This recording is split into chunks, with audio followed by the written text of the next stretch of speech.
Madame Paul. Vous dites que le gouvernement semble à court d'idées. Vous n'êtes pas élu, vous n'avez pas de place au Parlement en ce moment. Vous comptez faire quoi exactement pour faire valoir vos idées, pour vous faire remarquer sur la scène politique? Bon, tout d'abord, merci pour la question. Tout d'abord, je cherche un siège au Parlement. Je me présente comme notre candidate dans la circonscription de Toronto Centre. Je suis l'ancienne candidate de 2019 dans cette circonscription. Et je le fais encore, j'ai décidé de le faire même avant d'être élu comme chef, parce que les gens au Toronto Centre ont besoin d'une vraie représentation. Moi, je dis ça suffit. Ça suffit avec les candidats et candidates libérales qui sont parachutés dans cette circonscription et puis quittent directement pour ailleurs. Les besoins sont urgents pour les gens à Toronto Centre et je crois qu'ils ont besoin d'une forte option verte. Alors, j'espère qu'ils seront d'accord et si oui, je serai dans le Parlement peut-être même en novembre. Et sinon, sinon, je peux dire que moi et les autres candidats et candidates dans notre cours sont des experts dans faire la campagne virtuelle. Alors, j'ai appris beaucoup sur comment on fait une course, même dans une pandémie, même dans un espace virtuel. Et la bonne nouvelle, c'est que nous avons beaucoup de leaders. Notre parti est un parti de la base, un parti avec beaucoup de voix. Mon travail va être, oui, d'avoir une voix forte pour nos membres, mais aussi de partager ma voix et notre plateforme avec tous nos chefs, tous nos leaders. Yes. So what I said is that if I don't, the good news is, and David, you would know this better than most, that we have learned how to campaign in a virtual space. I can tell you that I'm an expert in that, having done that for 9 months. We were committed to outreach. We were committed to reaching all of our members, and we did that, even with travel being impossible during the pandemic. So I'm confident that we can continue to connect with Canadians. I'm confident that the media is going to help me to connect with Canadians, whether I'm inside or outside of Parliament. And then we're a grassroots party, which means that, my objective is to make sure that the platform I stand on is wide enough and strong enough to have Elizabeth and Paul and all of our leaders across the country sharing their voices. This is the moment for all of you to get to know the breadth and the depth that we have within our party. We have the bench strength to govern tomorrow if we're given the opportunity, and that's going to be part of my job to make sure that Canadians know that. Next question, one follow-up. Suivante question, s'il vous plaît. Thank you, merci. The next question is from Marika Walsh, the Globe and Mail. La prochaine question est de Marika Walsh, the Globe and Mail. Please go ahead, la parole est à vous. Hi, thank you, Ms. Paul. I'm wondering what your take is on, it appears that none of the other parties will stand down their candidates in Toronto Centre, as the Greens did in Burnaby South when Jagmeet Singh was running in a by-election. Well, I can't say that surprises me. I was asked that question yesterday, and I would say that, I said then that the choice was theirs. It certainly doesn't surprise me. I would say that I'm a first. And as a first, you're accustomed to fighting. You're accustomed to having to overcome every single barrier to get to where you're trying to go to. And so, if we have to do that yet again in Toronto Centre, then we're prepared to do that. And so they won't stand down, but I'm going to stand up for the residents in Toronto Centre. And so can you give us a bit more understanding of how it will work within your party if you're not in Parliament? Will Ms. May continue to be the parliamentary leader? And I hope so. Are you open to going to other provinces or other regions to run, or do you only want to run in Toronto? First, I certainly hope so. Those of you who have covered the Hill long enough know that there is no one, sorry, Paul, no one that has Elizabeth's institutional knowledge, both of Parliament, its procedures, its policies, and just public policy in general. I feel like I should put her on the spot and ask her if she has a photographic memory, because it is extraordinary. So absolutely, the really encouraging thing is we're going to have incredibly strong leadership in the caucus until I'm able to join my colleagues. And I would remind people of other examples of leaders who have done extraordinary work and then made extraordinary breakthroughs outside of Parliament. And I will just say mention one name, Jack Layton. And so there's a lot of work that I have to do, whether it's inside or outside of Parliament, to make our case to Canadians, and I can do it in any fora. And are you willing to run outside of Parliament? Oh yes, thank you for that. I'm willing to run anywhere that the Green Party and our membership thinks it makes sense for me to run. My children are grown. My son's over there at the door. My husband is an international human rights lawyer and has, all of his work is outside of Canada. And so, I have bags, we'll travel. Thank you. Next question. Prochaine question. Une question, un follow-up. Thank you. Merci. The next question is from Raymond Filion, TVA. La prochaine question, Raymond Filion, TVA. Please go ahead. La parole est à vous. Bonjour, Mme Paul. Merci. Bonjour. Bonjour. Quand les gens pensent au Parti vert, ils pensent à l'environnement. Or, la pandémie est actuellement la grande priorité pour les Canadiens, bien avant l'environnement. Est-ce que ça ne risque pas de rendre la partie plus difficile pour votre formation? J'étais, comme j'ai dit, j'étais une candidate dans l'élection de 2019, dans une circonscription qui est dans les mains de l'épidémie d'opioïdes, qui est une des circonscriptions le moins abordables dans tout le Canada, et où un enfant dans 3 vit dans la pauvreté.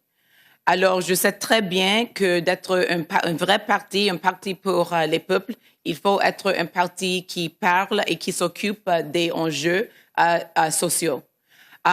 Nos politiques sur le revenu minimum garanti, l'accès à les médicaments universels, l'accès à l'éducation postsecondaire, l'accès à la décriminalisation des drogues, tout ça sont des politiques anciennes de notre parti. Et tout ça est ce qu'il faut pour ce moment.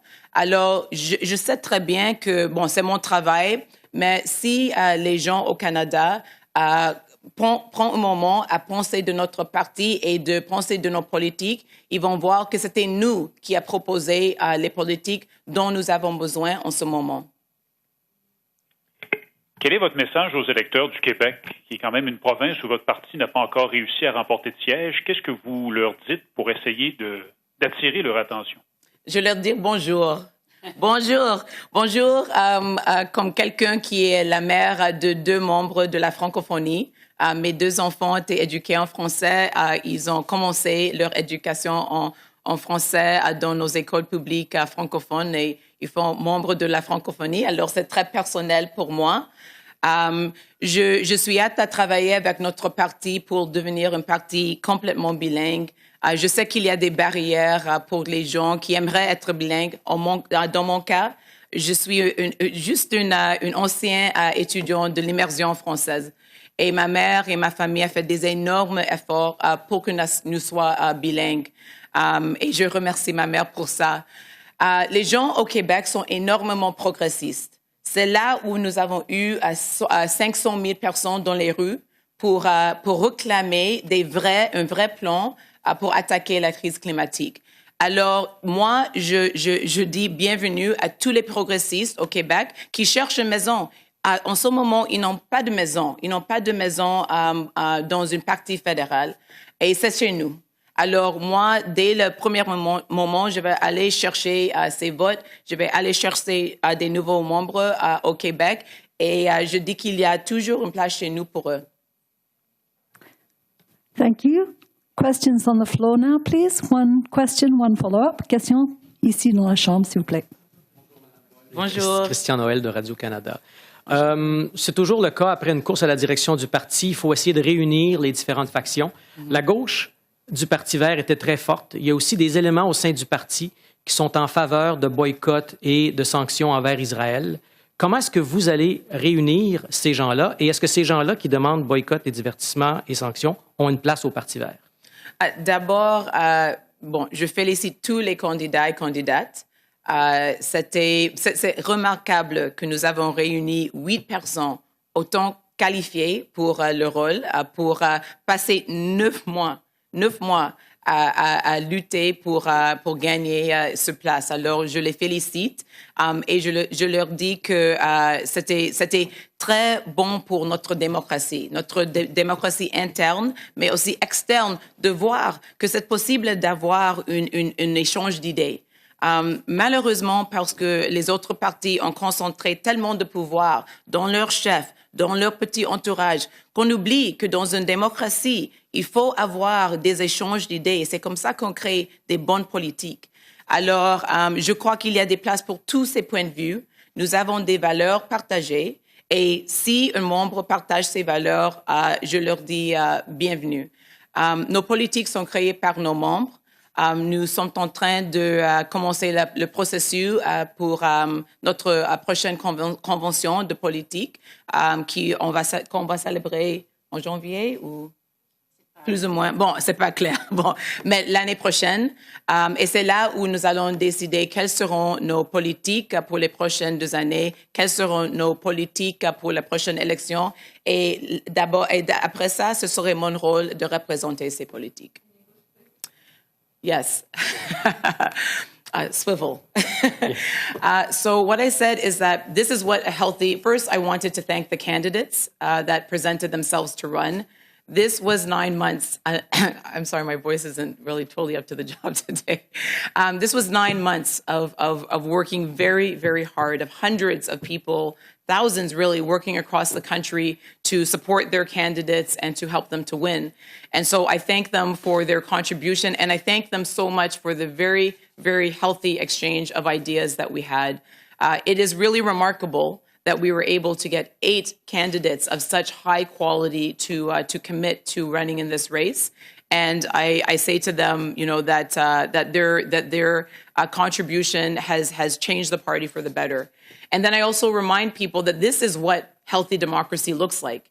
We forget that because more and more over the years, and this started within the Harper years, and it's only gotten worse, what we see is a hyper-concentration of power in the leader's office, in their entourage, and we forget that a democracy is better when there is an exchange of ideas. Their tension is good, the arguments are good, and it creates better public policy. And so for me, as long as Green Party members support our core values, there is no debate about those, then they're very welcome. And I hope that we will continue to have those healthy discussions. We have a policy convention next year. I'm here to represent the policies of the party and our members. And so the members will decide what will be in our next platform and what policies I'll be representing for the years to come. Vous avez proposé durant la campagne d'imposer des tarifs aux pays qui ne respectent pas certaines normes au niveau du carbone. Oui. La question, pourquoi? Mais deuxièmement, est-ce que vous n'avez pas peur que ça se retourne contre le Canada et que ce genre de tarifs-là soit imposé à nous à l'avenir? Et quel effet ça aurait sur l'économie? Je vais répondre à la deuxième partie par dire que j'espère que non. Parce que si le Canada adopte les cibles nécessaires pour attaquer notre crise climatique, si nous avons des cibles, si nous avons un plan, absolument pas. Alors, j'espère que non. Et si notre gouvernement actuel ne se démontre pas capable de le faire, je leur dis de céder place à des autres partis qui sont prêts à le faire. Parce que nous avons qu'un petit moment pour attaquer cette crise existentielle. Et notre gouvernement insiste. Ils insistent sur garder des cibles qui ne sont pas suffisantes pour atteindre les réductions d'émissions de gaz à effet de serre nécessaires. Pour les tarifs, moi, je suis très encouragée de voir que Joe Biden, je crois qu'il a 10 points, il a 10 points en avance de Trump. Parce que Joe Biden aussi parle d'imposer des tarifs sur des pays comme nous en ce moment, n'ont pas implémenté des cibles, les cibles nécessaires pour lutter contre la crise climatique. Et c'est très logique.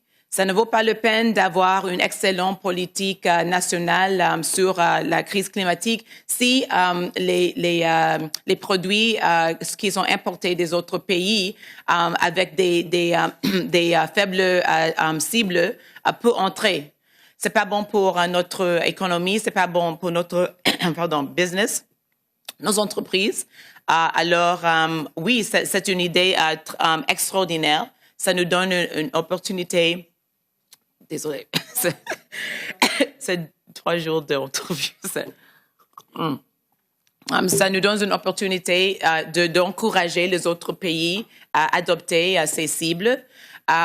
Et c'est quelque chose que je crois dans les prochains 2-3 mois, l'Union européenne va adopter. Et si le deuxième plus grand bloc économique dans le monde adopte ces tarifs, ça va changer tout. Et j'espère que le Canada va prendre le leadership de le faire avant que ça soit imposé par les États-Unis et l'Union européenne. Merci beaucoup. Does anyone want to hear about carbon borders? That's very exciting. You can ask me a question about it. Next question. Sure. Sorry. Lee Berthium from the Canadian Press. I wanted to ask you, first of all, about the executive director of the party. You were asked on the weekend whether you felt he should have been fired or not, said you had one vote. Some people aren't satisfied with that answer, so I just wanted to ask you again, do you feel that the executive director should have been fired or not? Well, I'm new on the job, and as you can imagine, during a leadership contest, there was a firewall between contestants and the council and the inner workings of the party, and that's as it should be. And so I simply cannot comment on something that I was not involved in. As I understand, our executive director offered his resignation yesterday. I also was not part of any of those discussions. I have no role in those human resource matters, particularly, as I said, because until less than 2 days ago, I was a candidate. And so I have confidence in the decision of our council. I thank the executive director for the work that he did do, and I'm looking forward to meeting the new executive director whenever we get around to hiring that person. But as I said, part of my job is to make sure that people in Canada know that there is more than one way to do politics. The idea that I, as leader of our party, could come in or would come in and just sweep away whatever I didn't want and just impose my new team on the whole party, that was never going to happen. That's not how we work, and I'm very happy that's not how we work. And so we have confidence in each other, and we work as a team. I wasn't part of this, but I'll be part of the decisions going forward. And I wanted to ask you what you feel you bring to Parliament Hill that is going to be different.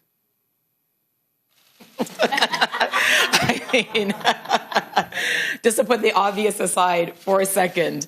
No, it's all joking aside, diverse representation matters. It matters. The first thing that I did after my graduate studies was to come back to Canada and with a fellowship, an American fellowship, ironically, but to create an institute focused on the issue of political underrepresentation. Because we have done an extraordinary job. I mean, we have been world leaders in attracting the very best talent from around the world. And then I'm a first-generation Canadian, so I was born here. And so we have our homegrown diverse talent as well. And we are just wasting it. We're wasting it. And that's not just an equity issue. It is a waste of intellectual capital. And no one can afford that given the major urgent crises that we're facing. And so we're going to create better public policy when people like me and more diversity is in the room. You're far less likely to create a policing policy that targets, for instance, Black Canadians if you have Black Canadians that are at the table designing that policy. So what I bring is hope to all the people that have not seen themselves represented in politics to this point. Hope that it's possible that we can have a more inclusive style of politics, and I'm very excited about that.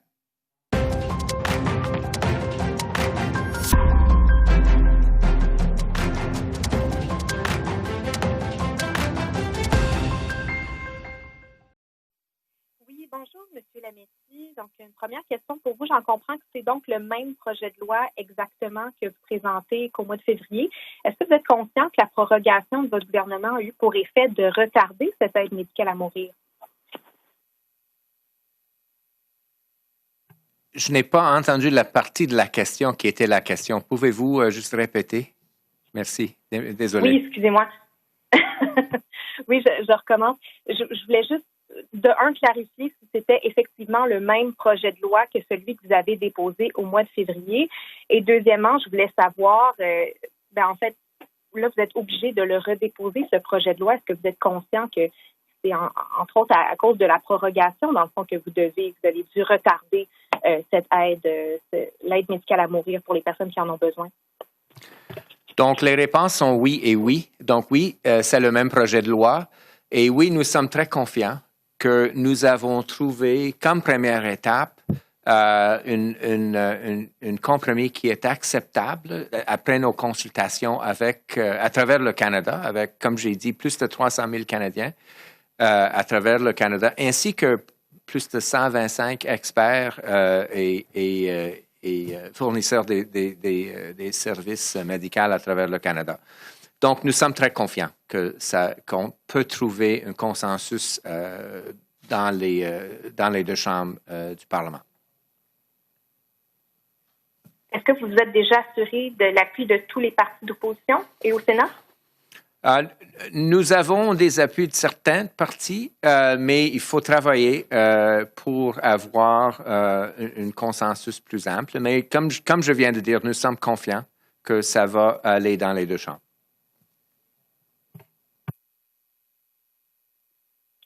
Merci. Thank you. La question suivante, the next question, is from Joan Bryden with the Canadian Press. Please go ahead. La parole est à vous. Hi, Ministers.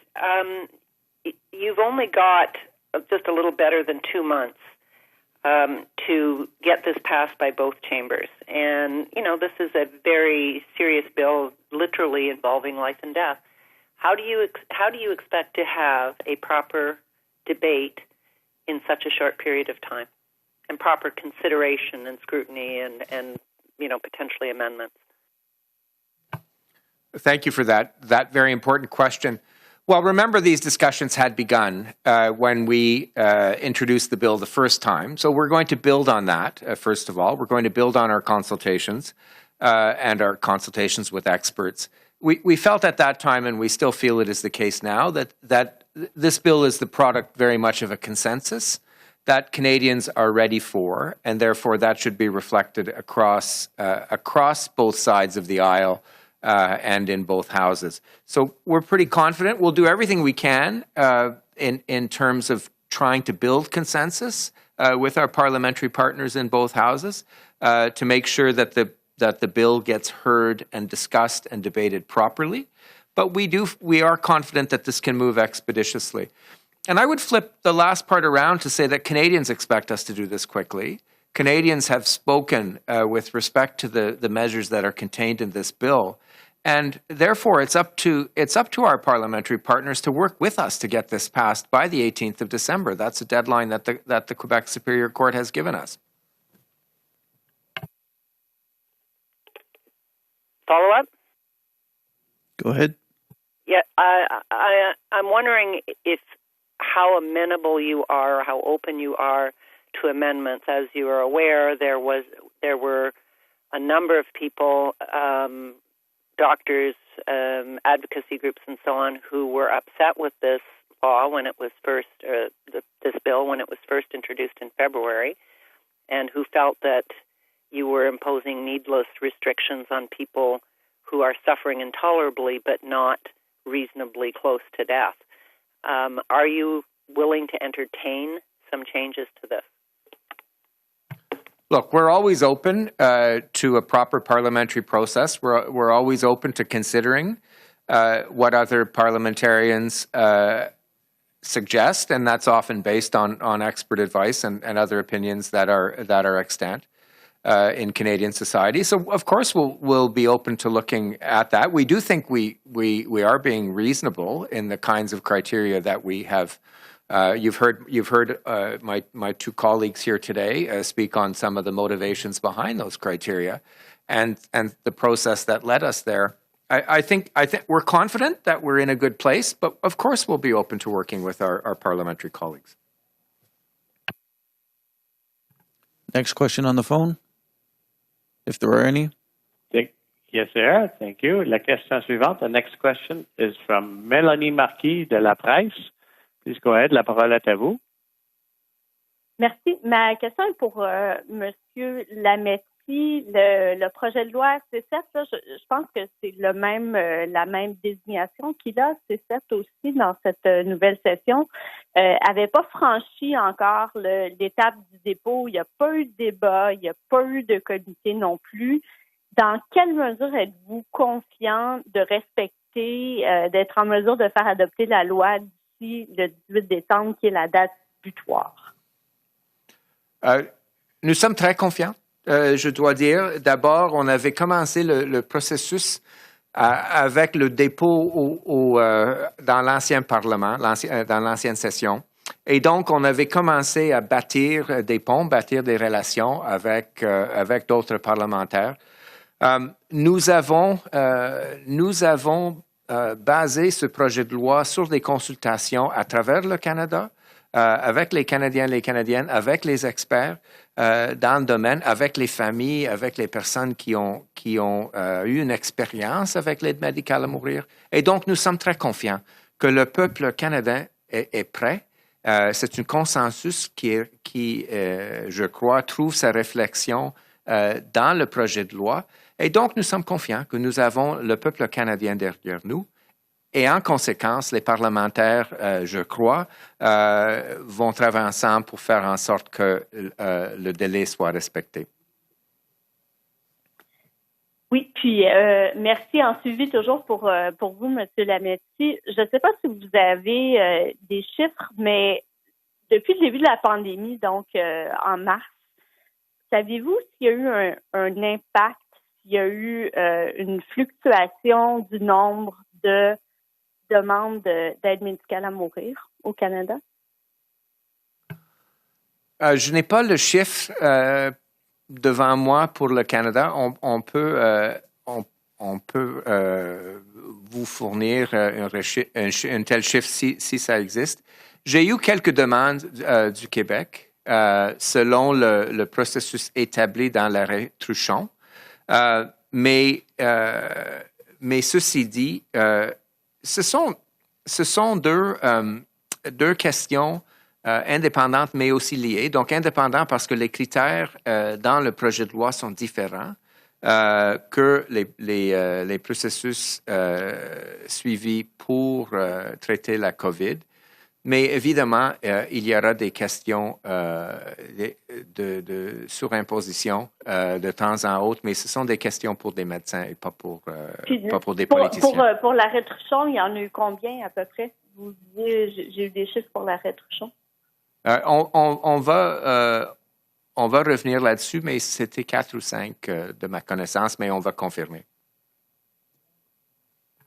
OK, on va passer ici dans la salle, here in the room. Hi, it's Annie Bergeron-Oliver with CTV National News. This bill was first introduced in February, and I'm just wondering what additional research or conversation your government has had since then to ensure that the bill is strong enough and to, ensure that there wasn't anything more that could have been done to make this bill better suited to people who do want medically assisted death and dying. Well, thank you very much for the question. And I will just say, I think one of the comments that I've heard most frequently is just concern about the rapidness of reintroducing the bill. And in fact, members of Dying with Dignity, for example, in my own riding, reached out to talk about the status and fate of the bill. And certainly what we've heard is that people feel very strongly that we proceed. And that's why we're introducing it at this point. I would add in context that this bill was always seen as a first step. This was a consensus bill that after our consultations, we realized that there was a broad consensus on these points, but that there was a subsequent parliamentary review that would be undertaken with all the appropriate depth and breadth that such a review would have. And so people are waiting for us as parliamentarians to eventually get to that step, but that we have pretty much agreed on this. So as Minister Hajdu has just said, they just wanted us to get this bill back in the House. Okay, and my second question is for Minister Hajdu. I'm just wondering, do you support private clinics administering COVID tests generally and those clinics that are administering tests that are not yet approved by Health Canada? And are you concerned that this creates a two-tiered system in the middle of a pandemic? So for part one, I've spoken with the Prime Minister, and I have my department looking into the nature of those clinics. So I'll have a better answer to you when I understand what the nature of those clinics are. But generally, no, we prefer that there isn't a two-tier public health system. In fact, the law says explicitly that should not exist, and we have a number of measures that we can take under the Canada Health Act if that's happening. But I will just say that I'll come back to you when I understand a bit more about the nature of those clinics. In terms of part two, and you'll have to remind me of part two now, there was a second part to your question. I think it was clinics that are administering tests that are not approved yet by Health Canada. That's an important question, and that's why I wanted to get back to it. I think it's very important that clinics use tests that have been approved by Health Canada. We have seen in jurisdictions around the world when people, individuals, and companies are using tests that are not approved by the regulatory bodies, that some pretty significant adverse outcomes. For example, if people don't have certainty that the negative result that they received is accurate, and in fact they are positive, they are acting in a way that would actually put more people at risk. And conversely, people can test positive by these tests and have an undue amount of anxiety and distress, given that they actually don't have COVID-19. So that's why a regulatory process is worth protecting. And Health Canada, as you know, has a very strong regulatory process, but we've also ensured that they have all the tools they need to get through those regulatory reviews as quickly as possible. Thank you. Do I press? I'm good. Aidan Shmandi, Hill Times. So I know we're at the presser to introduce the bill, but it's the same bill as in February, and a lot of the key parliamentary players, whether it be critics or House leaders, are the same. And I'm just wondering if you've had conversations with them about this specific bill, and if you could, all three of you, let us know, kind of a little bit about the details of those conversations. Well, obviously, we talked to our counterparts across the House, and I had spoken to them extensively when we introduced the bill the first time. We will now pick up those conversations. We've had some informal conversations where people just generally ask, when are you bringing it back? But I won't go into any more detail than that. I have not had a conversation with my new health critic with the Conservative Party, but I look forward to having that conversation. And I have as well been working with my critics on a whole bunch of issues for the past 6 months, and look forward to having the important conversations with them about this really important issue.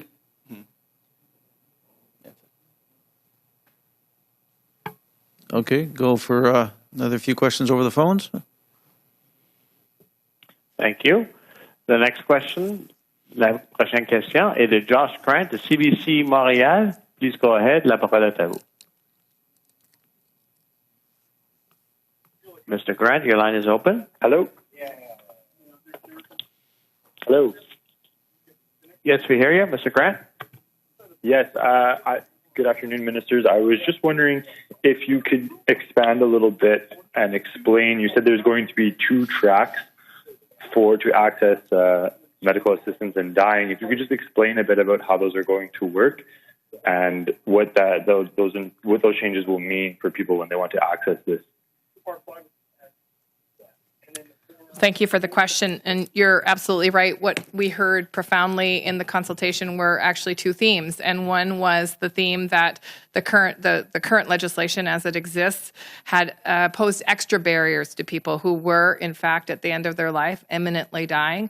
And those barriers included things like the 10-day reflection period, which could cause and did cause, in fact, some pretty high-profile cases of extra suffering or people asking to end their life early so that they would not lose the capacity to agree to the final administration. of the medication. And then we also heard that people who were not in the case of a situation of imminently dying wanted to be sure that the full suite of supports were available to that person so that they could make the most informed decision possible between obviously themselves, but also their medical provider. And that's why there are additional safeguards in the second track of non-foreseeable imminent death, that people have access to a range of supports, including psychosocial supports and palliative supports, and those are offered, and that the person is clearly aware of the supports available to them so that they have a pathway forward that they choose. I think the fundamental aspect of this legislation is choice. It's about giving people the supports they need, but also the choice that they have a right to at the end of their life. Thank you. And can you just maybe explain why it was important to have those supports and make sure that those are available? And what is the sort of ultimate goal in offering those supports to people looking into this kind of service? I'll turn to Carla, Minister Qualtrough, to speak about that, as she's extensively been active in this particular aspect of the bill. Yeah, thank you. I think the point is for people to make a really true informed choice. They have to know what their options are. And we heard loud and clear from members of the disability community that it's not really a choice if they don't know how they could live with dignity. And so this is the counter argument to making sure that people know that they have social supports, disability supports, even palliative care available to them as they're weighing the options in front of them. Because, as I said, to fully realize their choice, their personal autonomy, they need to know what's available out there for them. And then when they make that choice, it's informed. And the whole point to Minister Hajdu's observation is to give people a really informed choice in front of them where they can see and weigh the options appropriately. Great, thank you. Final question? There are no further questions over the phone at this time. Nous n'avons plus de questions pour le moment. I would now like to turn the meeting back over to the floor. J'aimerais maintenant retourner la parole à la salle. Final question on the floor? One more? Okay. I have questions on my feet. Given the fact that you have been going through this bill for quite some time now, it's been over a year, do you see much opposition in the House to it? I think, my sense is, and as the Minister Lametti has indicated, we've worked with all opposition parties, and certainly I think there are a variety of personal views, but I think there is a consensus that Canadians want more choice and autonomy at the end of their life. And so I think, from my perspective, there are many members of Parliament in each party that have had these profound conversations with constituents in their riding, and I certainly hope that that's part of their reflection as we debate the bill. I would just quickly add, the vast majority of Canadians that we consulted who had a first-hand experience with MAID was extremely positive. And so we're building on that. These are tragic situations. These are difficult situations. These are intensely personal and complex situations. And what we heard from Canadians was MAID was an important part of that. So we've tried to give easier access to people at end of life, and we've tried to give greater access to people not at end of life. Merci. Merci, les ministres. Well, do we have the time for one more? Okay. Is this going to be whipped, the bill? I am not sure yet. Okay. And those are decisions we don't make.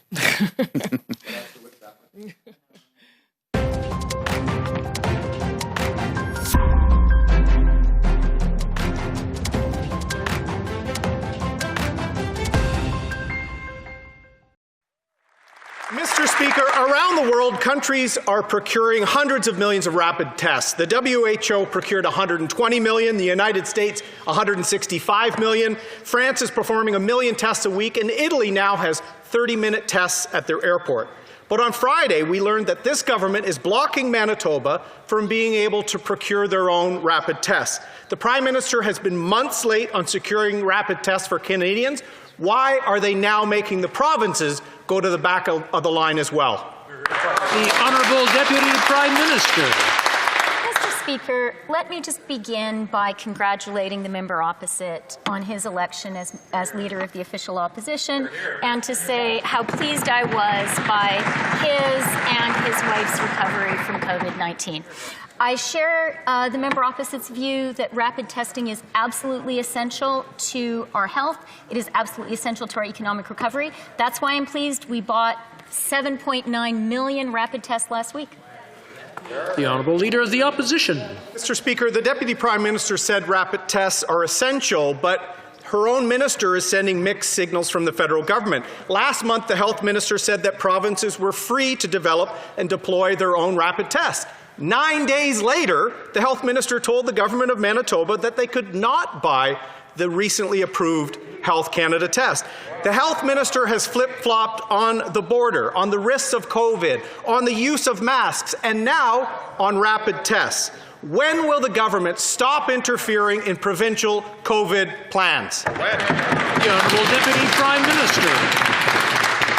Mr. Speaker, first of all, let me say that the health minister is a cherished colleague who is doing a fantastic job. When it comes to provinces and the fight against the coronavirus, this is an effort that we must undertake together. That is why over the summer we agreed the Safe Restart Agreement, $19 billion to the provinces to support their fight against coronavirus, and another $2 billion for the safe restart of schools. Honourable Leader of the Opposition. Monsieur le Président, plusieurs régions de notre pays doivent combattre une deuxième vague. Le Québec fait des sacrifices pour lutter contre le COVID, mais hier encore, il y avait plus de 1000 nouveaux cas. Si les gens n'ont pas les tests rapides, ils ont plus de chances de propager le virus. Le Premier ministre avait promis des tests rapides il y a 6 mois. Après tout ce temps, on se demande encore pourquoi les tests rapides ne sont pas prêts pour la deuxième vague. Honorable vice-première ministre. Monsieur le Président, je suis d'accord avec le leader d'opposition concernant les mesures que la province du Québec font. Et je dois dire que j'appuie ces mesures fortes. C'est très important et on doit travailler avec le Québec. Concernant les tests rapides, on a procuré 7,9 millions de tests la semaine passée. Les tests seront au Canada la semaine prochaine. The Honourable Leader of the Opposition. Mr. Speaker, they just ordered tests 6 months after they promised they would. Their slow response is impacting millions of Canadians. In Quebec, it's the long lineups. In Ontario, it's the labs who are stretched to the limit. In Manitoba, it's confusion over buying rapid tests. Mr. Speaker, when is the Prime Minister going to take the health of Canadians seriously and roll out a real plan for rapid testing? Honourable Deputy Prime Minister. Mr. Speaker, let me be very clear. The Prime Minister, and indeed I believe all members of this House, take the health of Canadians extremely seriously. When it comes to rapid testing, I was very pleased that last week we were able to announce the procurement of 7.9 million rapid tests. Those tests will be in Canada next week, and we will have more to announce about rapid tests very soon. The Honourable Leader of the Opposition. Monsieur le Président, les Canadiens et Québécois savent que le gouvernement libéral a refusé de fermer les frontières à temps pour des raisons idéologiques. Le New York Times a démontré qu'il n'y avait rien de scientifique dans l'idée de garder les frontières ouvertes. La Première ministre a préféré suivre les politiques erronées de l'OMS plutôt que l'intérêt des citoyens. Pourquoi le Premier ministre n'a pas voulu fermer les frontières quand il devait le faire? Honorable vice-première ministre. Si je peux me permettre, Monsieur le Président, je veux corriger une petite chose, et c'est que les Québécois sont Canadiens. Bravo. Concernant la frontière, je dois dire que je suis très fière de la politique de notre gouvernement, surtout concernant la frontière avec les États-Unis. On a réussi à limiter les voyages qui ne sont pas essentiels et en même temps, le commerce qui est si essentiel pour notre économie continue. On va continuer de faire ça, Monsieur le Président. Bravo. Honorable député de la Prairie. Monsieur le Président, on est en pleine deuxième vague au Québec. Plus de 1100 cas de plus aujourd'hui. C'est incroyable. Le système de santé est sur le bord de l'éclatement. Pendant ce temps-là, le gouvernement a décidé de ne pas hausser les transferts en santé pour soigner nos gens. Image simple, les faits sont têtus, Monsieur le Président.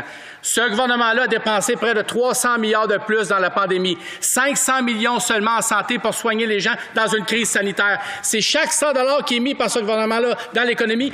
15 cents est mis dans la santé. C'est pas sérieux, Monsieur le Président. Quand est-ce qu'ils vont faire leur part? Honorable vice-première ministre. Monsieur le Président, je suis absolument d'accord que la deuxième vague au Québec, Ontario, est très, très sérieux et nous le prendrons en sérieux. Et c'est pour cette raison qu'on a conclu l'accord concernant la relance et cet accord inclut presque 3 milliards de dollars pour le Québec, pour la relance. Honorable député de la Prairie. Monsieur le Président, les chiffres sont têtus. 28 milliards est demandé par les provinces et Québec parce qu'il y a un manque à gagner de ce gouvernement-là. 28 milliards. Ils en ont mis 500 millions. Ça, c'est moins de 2 de ce que les provinces et le Québec demandent dans la santé. Les provinces vous demandent, et le Québec vous demande d'aider davantage les gens soignés pour être soignés. Les soignants au Québec demandent davantage d'argent, davantage d'aide. Qu'est-ce que vous attendez pour satisfaire justement les Québécois pour qu'ils puissent se faire soigner dans le respect de leur entité? Honorable vice-première ministre. Monsieur le Président, nous comprenons très, très bien comment est sérieuse la situation de santé en Québec.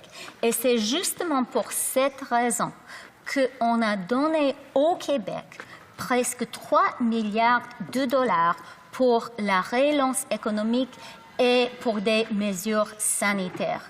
On a aussi aider les aînés du Québec avec les forces armées du Canadien. On était là quand le Québec a eu besoin et on sera là toujours pour les Québécois et les Québécoises. Honorable député de Burnaby Sud. Merci, Monsieur le Président. On est maintenant clairement dans la deuxième vague de COVID-19, mais les mêmes problèmes continuent. On a peur pour nos aînés dans les centres de soins de longue durée. C'est tellement difficile d'avoir accès aux tests pour la COVID-19. Donc, c'est quoi le plan pour la deuxième vague de COVID-19? C'est quoi le plan pour améliorer l'accès aux tests pour la COVID-19? C'est quoi le plan pour aider nos aînés dans les centres de soins de longue durée? L'honorable vice-première ministre. Merci pour la question, Monsieur le Président. Le plan est de continuer de travailler en étroite collaboration avec les provinces, avec les territoires, avec les municipalités. Concernant les tests rapides, on a acheté la semaine prochaine 7,9 millions de ces tests et on aura des autres nouvelles dans cette semaine. Concernant l'approche, on a conclure dans l'été l'accord de la relance, c'est 19 milliards de dollars pour aider les provinces et territoires, Monsieur le Président. The honourable member for Burnaby South. Thank you, Mr. Speaker. Mr. Speaker, it's clear that we are not headed in the wrong direction. The Prime Minister said, quote, "We're not going in the right direction." But the Prime Minister is the sole person responsible for steering our country in the right direction. But the Prime Minister isn't taking action. Right now, in Ontario, there are 49 outbreaks in long-term care homes where hundreds of seniors are infected with COVID-19. But we know that these problems have existed before. So what is the plan? What is the plan to help our seniors? When will families know that their loved ones in long-term care homes are finally safe? Deputy Prime Minister. Mr. Speaker, I must agree with the leader of the NDP about one thing.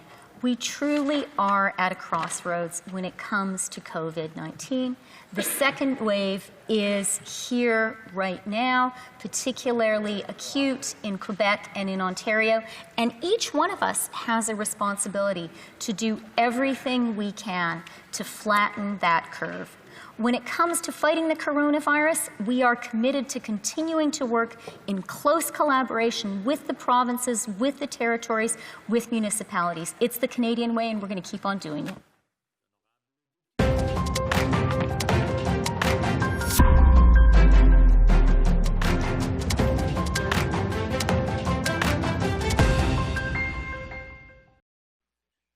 Thank you. Minister, a couple of questions.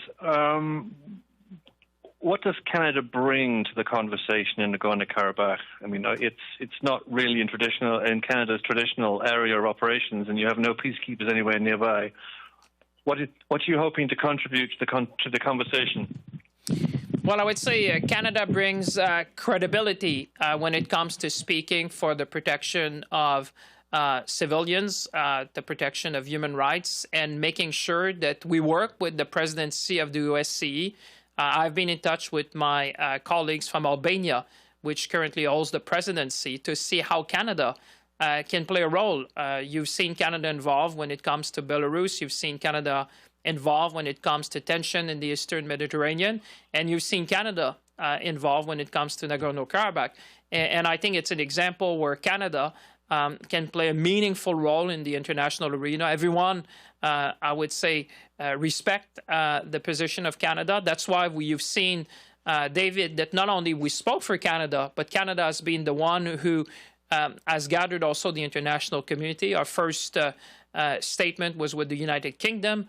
I have been in touch very closely with the European Union, again with the United Kingdom, about a second declaration in view of what we're seeing.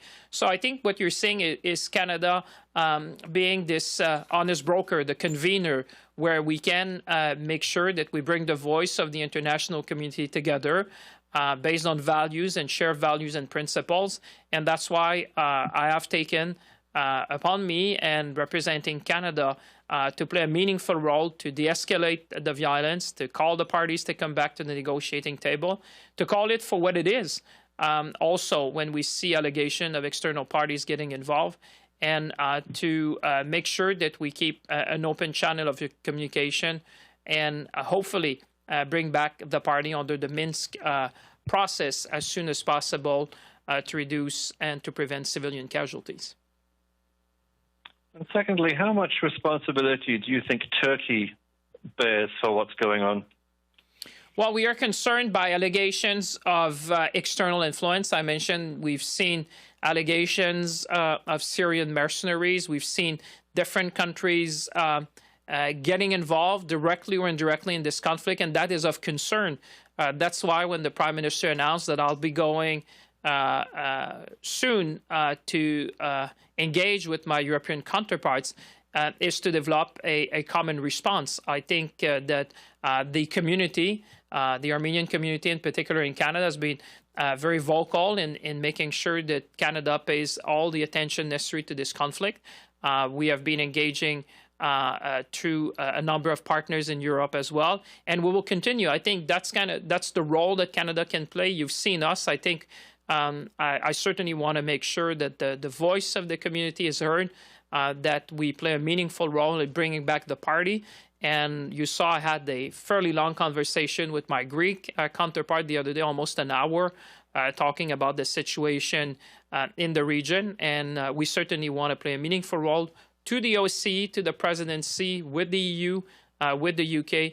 And I think that's where you see there's a lot of backroom diplomacy to try to put an end to this conflict as soon as possible. We'll now take a question from the room. Thank you. Merci. Ian? Ian Wood, CTV News. Minister Champagne, I want to turn to the case of the 5-year-old girl, Amira, in Syria. Consular Affairs announced that she is en route back to Canada. Can you walk us through exactly how we were able to get her out of the Al-Hol detention camp? Who helped us in the region? Where is she now? The process of all that, and also just respond to why did it take Canada so long to get her out of there when many other countries were able to get their citizens out much faster?